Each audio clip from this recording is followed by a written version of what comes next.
Alors le principe d'une double culture dédiée à la biomasse, c'est de réaliser 3 cultures en 2 ans, dont 2 cultures dédiées à la production de biomasse. Donc, la première culture qui sera implantée est une culture d'hiver, qui sera récoltée au printemps, et la seconde qui sera semée au printemps et récoltée à l'automne. Par exemple, on peut commencer avec un seigle ou un mélange de triticale pois, qui sera récolté au printemps en immature, et ensuite l'implantation d'un maïs ou d'un sorgho, qui sera récolté là à maturité, pour ensuite implanter une autre culture d'hiver comme du blé. L'objectif de cette double culture dédiée à la biomasse est d'avoir une longue occupation du sol afin de maximiser la production de biomasse à l'hectare. L'intérêt est que cette production de biomasse peut être valorisée de différentes façons. Elle peut soit être valorisée pour la production de biomasse pour l'alimentation animale ou alors destinée à l'approvisionnement d'un méthaniseur. On cherche donc à atteindre une production de biomasse maximale et dans le cas de l'approvisionnement d'un méthaniseur, à maximiser la production de méthane à l'hectare. Donc c'est défini par le rendement d'une culture en tonnes de matière sèche qui est multiplié par son potentiel méthanogène. Au cours de cette vidéo, nous allons faire un focus sur l'implantation de céréales immatures suivies d'un maïs ou d'un sorgho testé dans le cadre du projet Réseau Site Démonstrateur IAR pour la valorisation énergétique, c'est-à-dire pour la production de méthane.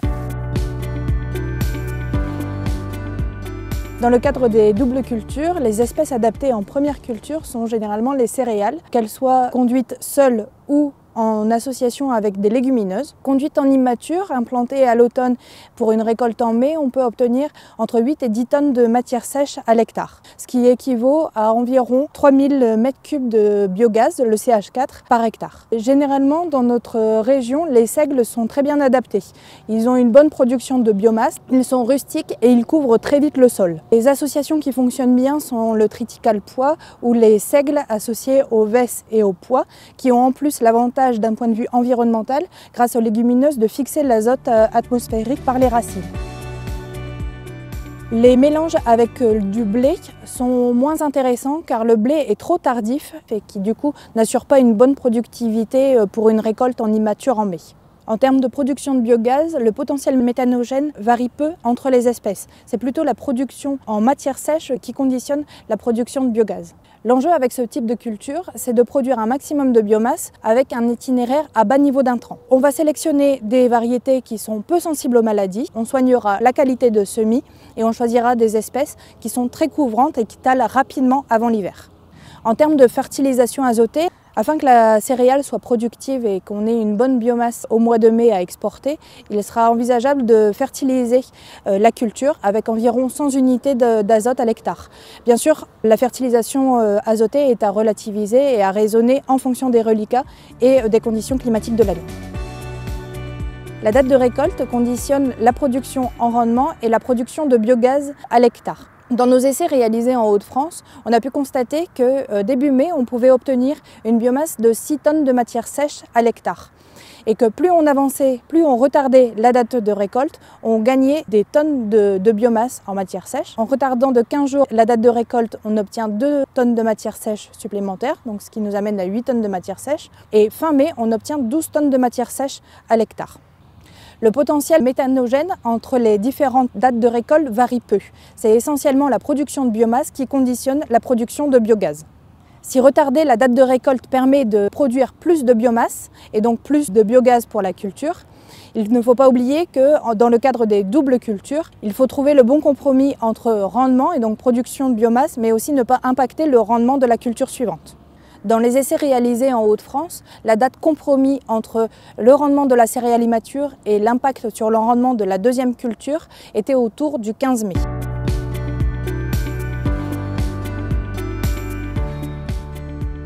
Les espèces que l'on peut mettre en deuxième culture sont le maïs ou le sorgho, avec pour objectif de produire le maximum de biomasse, de produire 15 tonnes de matière sèche à l'hectare, ce qui va entraîner une production de biogaz entre 4 et 5000 m3 à l'hectare. On va privilégier le sorgho dans les sols à faible réserve hydrique ou dans les situations stressantes. Le maïs sera à privilégier dans les terres à forte réserve hydrique. Dans les sols qui le permettent, on va privilégier un labour pour éviter les problèmes de repousse de la culture précédente.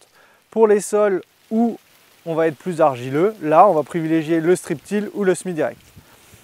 Pour les deux cultures, on va essayer de privilégier également le semoir monograine qui permet d'avoir une levée plus rapide et plus homogène. puisque l'objectif pour la réussite de cette deuxième culture est d'avoir une levée rapide et homogène. Le semis de cette deuxième culture va donc s'effectuer dès la récolte du précédent, donc aux alentours de la mi-mai. On va également apporter l'azote dès le semis pour qu'il soit valorisé dès les premières pluies. On s'est focalisé sur la succession de céréales immatures puis de maïs sorgho. D'autres espèces peuvent être des candidats potentiels pour la production de biomasse, tels que le tournesol ou la betterave fourragère, voire par d'autres formes de valorisation telles que le chanvre. Ce qu'on cherche à faire avec la double culture biomasse, c'est exporter beaucoup de biomasse aérienne. Ça veut dire qu'on va être amené à restituer moins de résidus. On peut donc se demander dans ce contexte si on ne va pas impacter de manière négative la fertilité du sol ou le stock de carbone.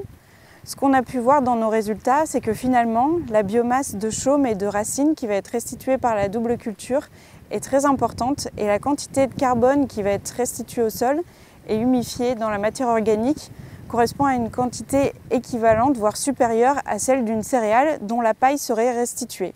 Ça veut donc dire que dans des systèmes de culture où on remplace une céréale par une double culture pour une valorisation en biomasse, on ne va pas forcément entraîner un déstockage du carbone.